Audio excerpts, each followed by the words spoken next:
ரிஷபராசிக்கான புத்தாண்டு பலன்கள் 2015.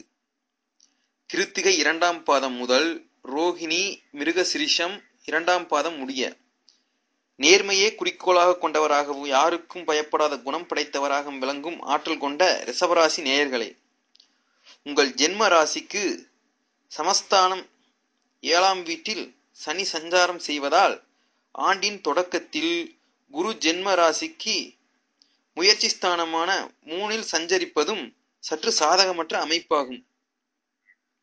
இதனால் குடும்பத்திலுள்ளவர்களையும் உற்றார் உறவினர்களையும் அனுசரித்துச் செல்வது நல்லது.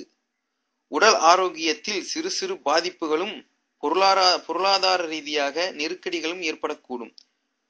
3இல் சஞ்சரிக்கும் குரு 7ஆம் வீட்டை பார்ப்பதால் திருமண வயதை அடைந்தவர்களுக்கு திருமண சுபகாரியங்கள் கைகூடும். ஆண்டின் தொடக்கம் சற்று சாதகமின்றி இருந்தாலும் வரும் 5/7/2015 ஏற்பட உள்ள குரு மாற்றத்தால் குரு பகவான் சுகஸ்தானமான 4ஆம் வீட்டில் சஞ்சரிக்க உள்ளார். இதனால் உங்களுக்குள்ள பிரச்சனைகள் ஓரளவு குறைய ஆரம்பிக்கும். குடும்பத்தில் மகிழ்ச்சியும் ஒற்றுமையும் நிலவும். கேது லாபஸ்தானத்தில் சஞ்சரிப்பதால் எதிர்பாராத தனவரவுகளும் உண்டாகி குடும்ப தேவைகள் அனைத்தும் பூர்த்தியாகும்.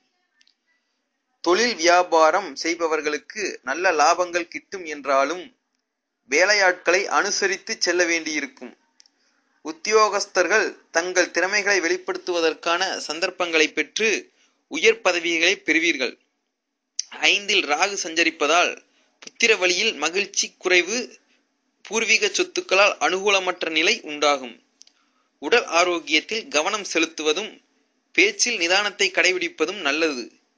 இந்த ஆண்டு எதிலும் சிந்தித்து நிதானமுடன் செயல்பட்டால் நல்ல அனுகூலமான பலனை பெற முடியும். வாழ்வின் முன்னேற்றத்தை அடைய முடியும்.